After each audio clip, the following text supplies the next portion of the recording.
ময়মনসিংহের হালুয়াঘাটে চড়া মুনাফায় চলছে সুদের ব্যবসার ফাঁদ।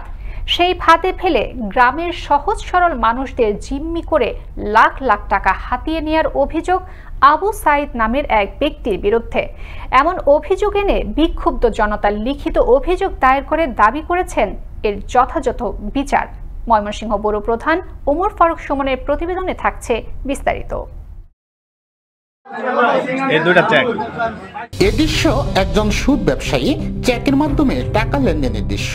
ময়মনসিংহের হালুয়াঘাট উপজেলার পশ্চিম সুমনিয়াপাড়া গ্রামের আবু সাইদ, যার চেক ব্যবসার প্রতারণার ফাঁদে পড়ে মামলা সহ অর্থনৈতিক নির্যাতনের শিকার হচ্ছেন স্থানীয় বহু মানুষ। 3টা চেক নিছিল, ওরে 2,85,000 টাকা ওরা লাভ দিছি আর 1.5 লক্ষ টাকা আসল দিছি। আমি 50,000 টাকা নিছিল তার কাছ থেকে। অনেকদিন মন্ত্রী মেলা দিনে এটা টাকা বহুত লাভ টাভ দিছে, বহুত লাভ অনেক কিছু দিছে।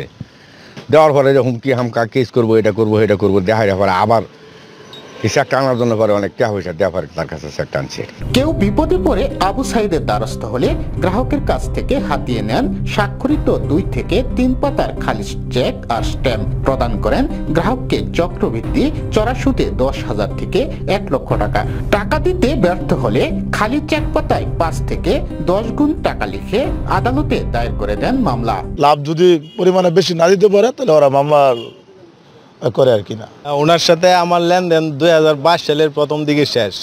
10,000 টাকা বাকি ছিল, ওরে আমি 20,000 টাকা সাজিয়ে টাকাটা না নিয়ে 4 লক্ষ টাকা চেক ডিজাইনার করছি। নিয়ে আমি তো মামলা চালাইতেছি, নানান পেরেশানি ভুগতেছি। আবু সাইদের এমন প্রতারণার ফাঁদে পড়ে প্রতারিত হয়েছেন অনেকেই, জানান ভুক্তভোগীরা। 5-7 জন লোকের চেক ডিজাইনার করছে, 2টা খ্রিস্টান মহিলা। বলে এসে সুদের ব্যবসা করে মানুষ অনার্থক হয়রানি করে।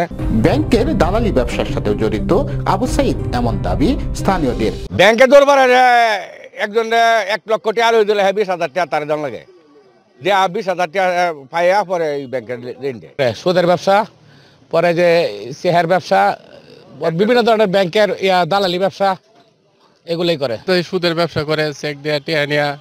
এ বিষয়ে ক্যামেরার সামনে কথা বলতে রাজি হননি অভিযুক্ত আবু সাইদ। প্রশ্ন করলে পাশ কাটিয়ে অভিযোগের কথা অস্বীকার করেন তিনি। এটা আমার হলুন প্রতিপন্ন করার লাগিয়া ব্ল্যাঙ্ক চেক নিয়ে তারপরে ওইটা তারা এটা শুধু না, আপনি এলাকা ঘুরে দেখুন কেউ রুটে আমি হয়রানি জয় দরবার বা আমার কুড়ে কোনো মামলা টামলা আছে কিনা।